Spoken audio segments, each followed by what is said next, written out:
$1.5 trillion. That was Tesla's market cap at the start of 2026.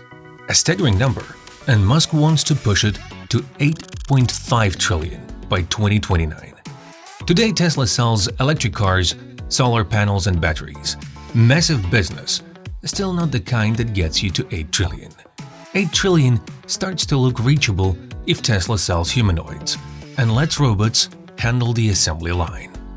There are fewer than 2 billion cars on Earth. Humanoid robots could outnumber cars, billions of units, even tens of billions.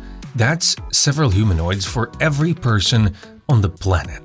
For decades, human-shaped robots lived in science fiction.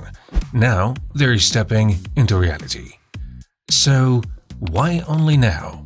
Why does the future need robots with a human body? How do they work, and what will they cost? Will they take our jobs, our drive to live, and maybe even our lives? Will they accelerate loneliness and the breakdown of families, and how will they reshape politics and the world? That's what we're exploring in this video. How many kids do you have? The safe guess is 0 to 2. Birth rates are collapsing across most of the planet. In parts of South Korea and China, the average fertility has fallen to 0.4, while 2.1 is what's considered the replacement level. In the United States, like most of the world, fertility is somewhere between 1.5 and 1.6, and the trend keeps sliding down. At the same time, global life expectancy has more than doubled over the last century. Around 1900, it was 32 years. Today, it's over 70. And still, it's not enough. Birth rates are falling at an alarming pace. In South Korea, if today's fertility holds, the population would drop below 10 million within 4 generations.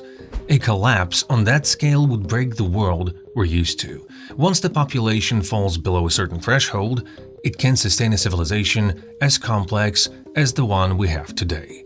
Automation will save us, at least partly. Civilization needs working hands. If there aren't enough living hands, we'll use steel ones. And those robots need to be humanoid, because our world was built for humans. Doors, elevators, stairs, buttons, chairs, tables, cars, everything is designed around our bodies. So, robots have to move where wheels can't, be roughly human-sized, have at least 2 highly dexterous hands, and keep their sensors at about human eye level. If they're going to live alongside us, they'll have to be made in our image and likeness.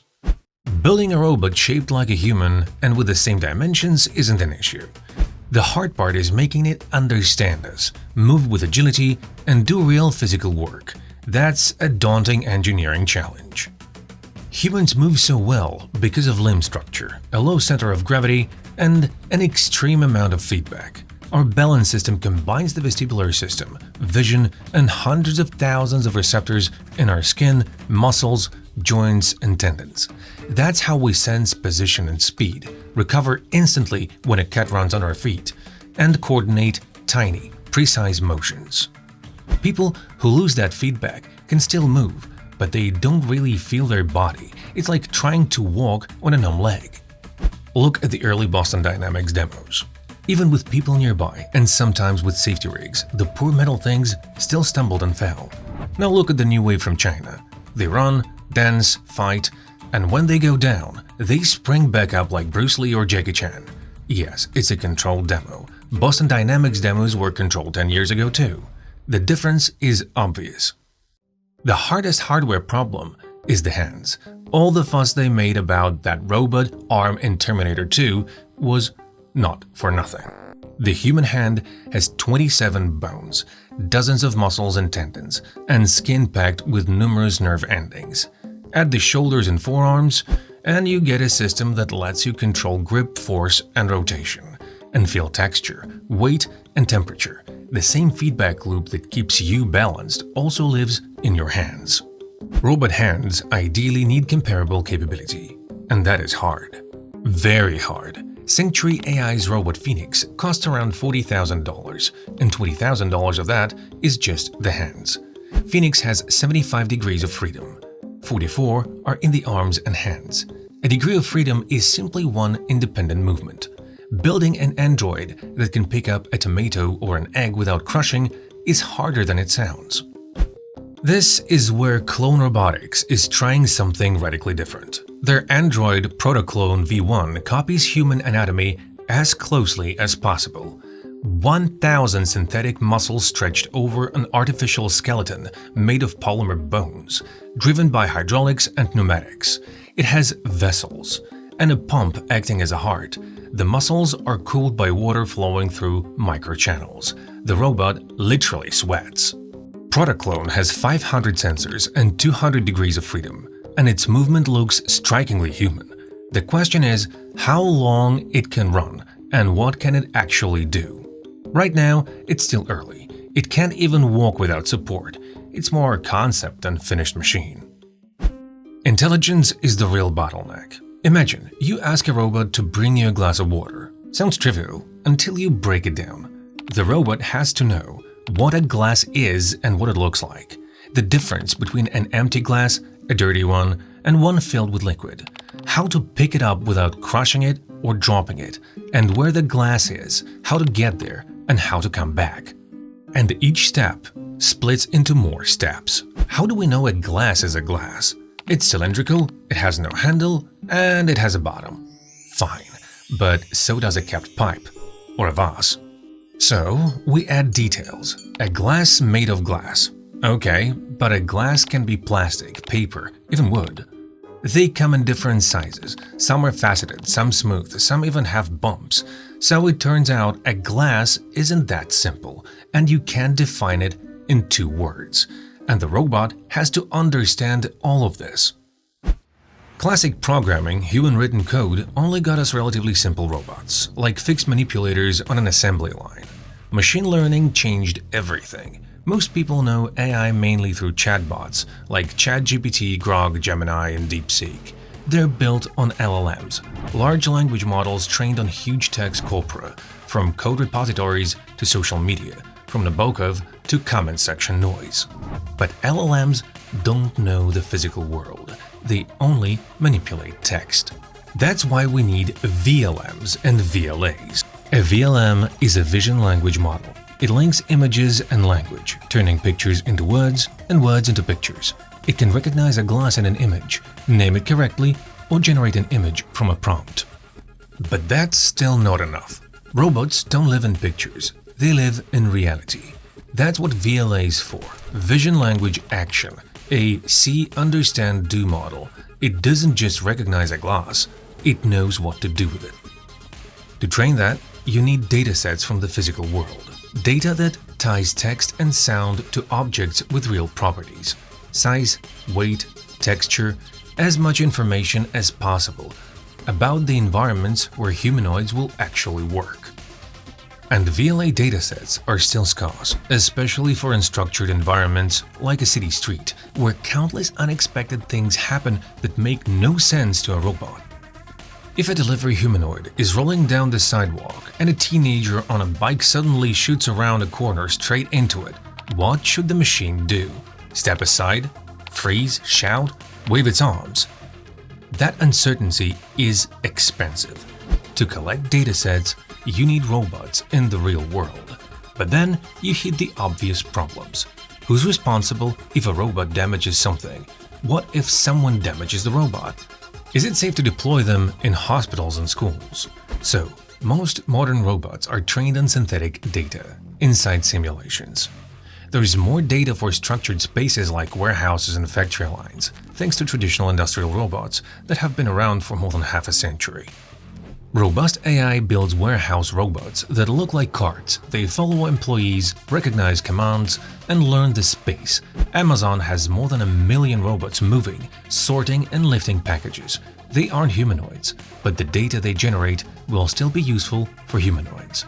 Tesla is doing something similar. Millions of Teslas have logged over 11 billion kilometers of real-world driving data. That can help train humanoids too. And then there's factory data. Tesla is already using Optimus on the assembly line. Figure AI robots work at BMW and Hyundai plants.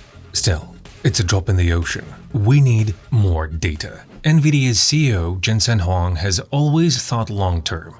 NVIDIA is building a virtual training environment for robots. It works roughly like this. You create a digital twin of a real robot. Place it in a simulated world, a street, a warehouse. The robot trains there, works there, interacts with the environment. Then the trained model transfers into the physical machine.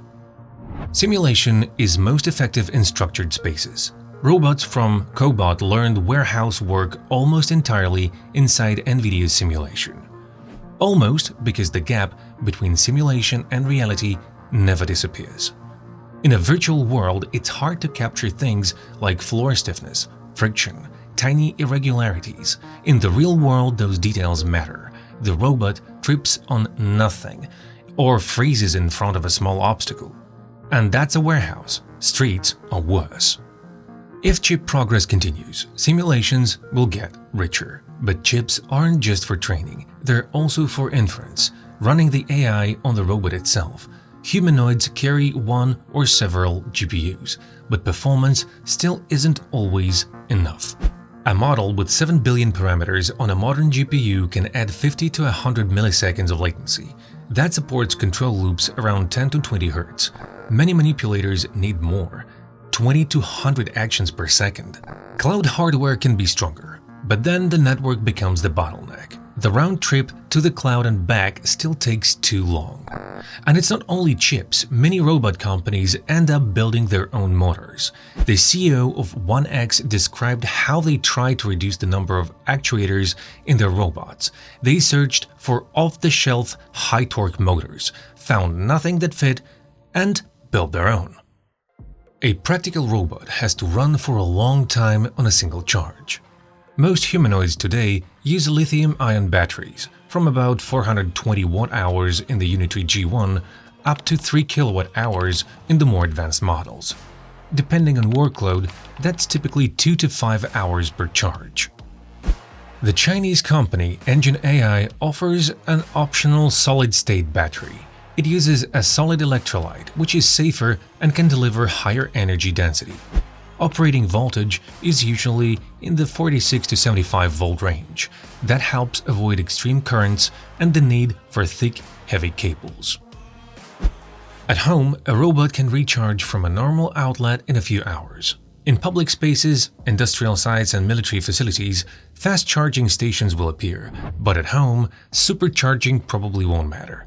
The robot can top up on a dock in its downtime or swap its own battery. One goes in, one goes on charge. With intensive use, lithium-ion packs typically last 2 to 4 years before serious degradation. Battery cost today is roughly $400 to $1,200. That's for now. As production scales and designs get standardized, the price should fall. Today, the battery is only about 2 to 5% of the robot's total cost. Up to 70% of an Android's cost isn't the battery or the GPUs. It's the actuators. Electricity bills won't explode because of robots, at least not in the foreseeable future. Even if you run your home Terminator for 16 hours a day, you're still talking tens of dollars per month in electricity, not hundreds. Over the next 5–10 years, even in the US and China, we're probably looking at millions of humanoids, tens of millions at best. At a national scale, that's only a few % increase in consumption. The more serious issue is peak loads, when a large number of robots charge at the same time. That's a grid problem, not just a power generation problem.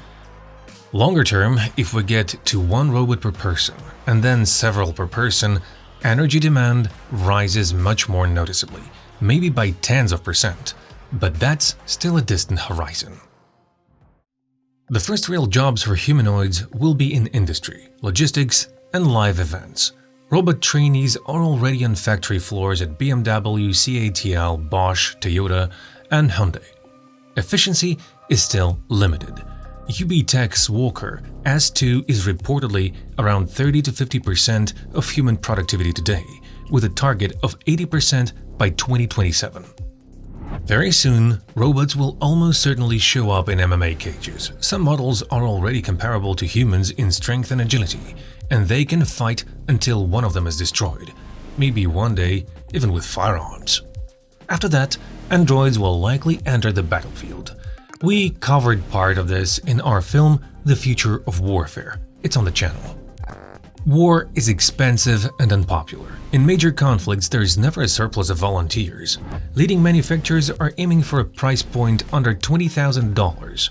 In the long run, with mature tech and scale, $10,000 is plausible. Truly capable $10,000 androids probably arrive in the 2030s.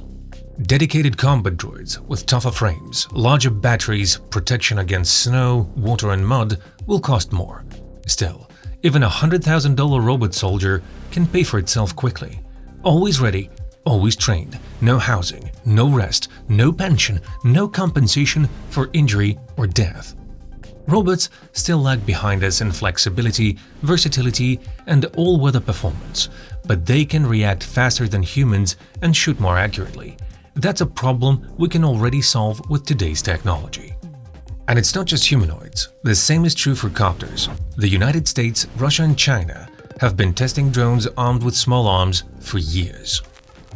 Androids will enter the military gradually. First, logistics, engineering units, and explosives work. You don't hesitate to send a robot to clear mines. It can stand guard, escort soldiers toward the front, and provide cover against drones in the kill zone, where speed and accuracy matter. Later come assaults.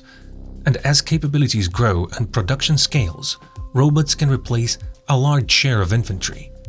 They say a dog is man's best friend. Androids' best friends may turn out to be robot dogs. They're more mature than humanoids and are already being used for military tasks. China is experimenting with robot dogs as part of preparations for a Taiwan scenario. Robo-dogs can help with reconnaissance, fire support, and logistics. Police and internal security will find uses quickly as well, especially in frontline roles. Reliable people willing to take rocks, bullets, and Molotov cocktails are always scarce, especially in unstable times. Picture robots with shields and batons, holding a cordon, commanded by a small number of human officers. Still, most androids will work in civilian life, services, construction, agriculture, industry, and municipal infrastructure. Cleaners, loaders, security, harvesters. This matters most in developed countries and in low-wage sectors. In 2020, during the pandemic, the UK risked losing up to a third of its fruit and vegetable harvest. Brexit and border closures meant seasonal workers didn't arrive. The government launched Pick for Britain to recruit citizens put on unpaid leave. They needed 40,000 people, and of course didn't find nearly that many. Harvesting robots would have been perfect. And last year, UK dairy farmers were close to despair. Out of 1,900 farmers, 84% said they couldn't find not just qualified workers, just any workers at all. In many parts of the US economy, the picture is similar. Labor shortages are measured in millions. And it's getting worse. Birth rates in developed countries are falling, where the share of the elderly keeps rising. Many older people become frail and they need caregivers. Robots can help there too. They won't replace a human caregiver completely, not yet, but even now, they can make a huge difference. And they don't have to work only autonomously. They can be teleoperated through a computer, a phone, VR headsets, and, in the medium term, maybe even neural implants. For most people, the most attractive role is a universal home assistant. Driver, courier, cook, waiter, cleaner, handyman, gardener. But homes will probably be the last frontier. First, because early on, not everyone will be able to afford one. Second, because not everyone will let a humanoid into their home. A phone, a TV, even a robot vacuum can spy on you. A humanoid robot is a completely different level of threat. And third, training a robot to handle household life is the hardest problem of all. A home is an unstructured environment with maximum demands for privacy and safety. A robot can injure people or pets, block exits, start a fire, cause a flood, and what happens if it gets hacked? Robots need huge amounts of real-world data to learn. But to collect that data, they have to work in homes at scale. And who will let them in if they're still clumsy? So, robotics companies lean on virtual training. and on using robots in their own homes. The founders of Figure AI and 1X claim they use their robots at home. But of course, the biggest question is about that. Realistic sex dolls have existed for years, but AI-powered intimacy bots are a different level. Still, they won't fully replace sex with a human. Not yet. AI can already flirt with a pleasant voice and hold a coherent conversation, but android bodies are still too crude, too stiff. Intimacy bots would need bodies that feel genuinely human, and we still don't know how to build a convincing female T900. AI and humanoid robots will likely change society more than any technology in the past. More and more people are choosing loneliness, opting out of sex, family, and children. Androids could intensify that trend. OnlyFans alone has over 4 million creators and around 400 million accounts, and some creator accounts are already run by AI. But intimacy is tiny compared to the labor market. Global GDP is roughly $120 trillion. More than half of that, over 60 trillion, goes to wages. Estimates suggest AI and robots of all kinds could automate anywhere from 5% to 30% of human work hours. Right now, modern robots, counting depreciation and electricity, cost about $18 per hour to operate. Bring the cost of an android down to $10,000 price point and the cost per working hour could fall to about $1. At $2,000, the cost per hour could drop into the 8 to 20 cents range, assuming mature tech and massive production. For comparison, in the US, a pizza maker's hourly wage starts at roughly $12. How fast androids spread depends on how quickly we can scale industry and infrastructure. A disembodied AI agent, a chatbot or voice assistant can run on almost anything – a phone, a PC, a server, but even that needs hardware, electricity, and networks. Those don't scale overnight, and shortages in memory and compute make that painfully clear. With physical robots, it's even harder. In 2025, only about 16,000 humanoids were produced, 12,800 in China and 3,200 elsewhere. This year, forecasts suggest around 30,000 humanoids. By 2027, projections jump up to 100,000 per year. Unless economic growth accelerates sharply, the next 15 years likely bring tens of millions, maybe hundreds of millions, of androids worldwide. The first billion humanoids arrives at best in the second half of the 2030s. Massive labor market disruptions are new. Since the 19th century, automation has been pushing people from villages into cities. In the US, the Great Depression triggered waves of internal migration, endless lines of former farmers on the road, searching for work in other states. Steinbeck captured it in The Grapes of Wrath. Humanoids will replace manual labor step by step. The easiest deployments are warehouses, simple factory tasks, fetch this, carry that, hold this, cleaning commercial buildings, large areas, night shifts, standardized procedures, security and patrol, especially where the robot doesn't need much interaction with people. In the US, two of the most common jobs are retail workers and drivers, tens of millions of people. And to replace drivers, you don't even need humanoids. Trucks and buses simply lose the layer between the steering wheel and the seat. Unlike specialized industrial robots, androids can cycle through multiple jobs in their lifetime. A police department or a hospital buys robots for patrol or surgery, then sell worn but still functional units into the secondary market. A business buys them for pickup point work. A private owner buys one for heavy, at home, and in the garden. The latest jobs to fall will be those with lots of non-standard tasks in unstructured environments and fine, delicate handwork. Plumbers and electricians can breathe for now. In fact, electricians in the US are already in short supply because of the data center construction boom. Where do displaced people go? The answer isn't clear. In the past, the markets adapted, new jobs appeared, maybe it happens again. Maybe it doesn't. People have long talked about the rise of a useless class and the growth of bullshit jobs. fewer welders and nurses, more paper pushers and success coachers. Hard to call that a healthy trade. While some lose work and end up sleeping under bridges, others get richer. Musk openly says Tesla is building humanoids first and foremost for factory work. Figure AI and Chinese companies are testing robots in auto plants too. Automation combined with rising unemployment pushes inequality even further. In the US, inequality is approaching levels last seen in the 1920s and 1930s. Elon Musk, the richest person in the world, may become a trillionaire this year or within the next few years, assuming no major crisis or war. But there's good news for ordinary people. Lower costs from AI and robots could bring down prices for everyday goods, or at least slow their rise. Quality could rise as well. Buildings might finally be cleaned properly, not only after a scandal with a cleaning company. Crime could fall with robot security and AI surveillance everywhere. Roads could become safer. Self-driving cars in the US and China have logged billions of kilometers, and crash stats suggest AI can be safer than human drivers. For the elderly and disabled, robots could become helpers and patient companions. Paralyzed people could plug into robots and use them as a second body, see through the robot's sensors, control its hands. The operator only needs to express intent. The robot handles the rest.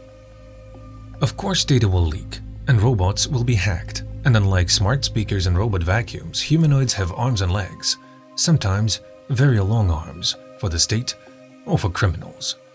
Last September, reports claimed the Chinese robot Unitree G1 sends sensor data to servers in China every 5 minutes without notifying the owner, and in principle, it may also be able to receive commands from outside.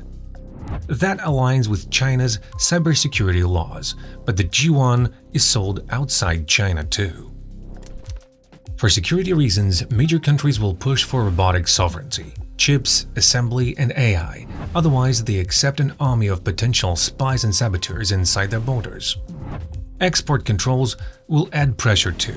Leading countries will likely restrict exports of the most advanced robot models.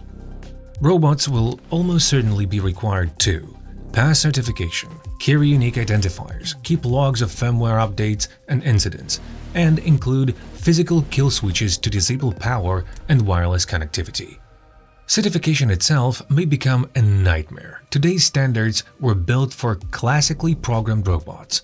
How do you certify a learned AI model with billions or trillions of parameters?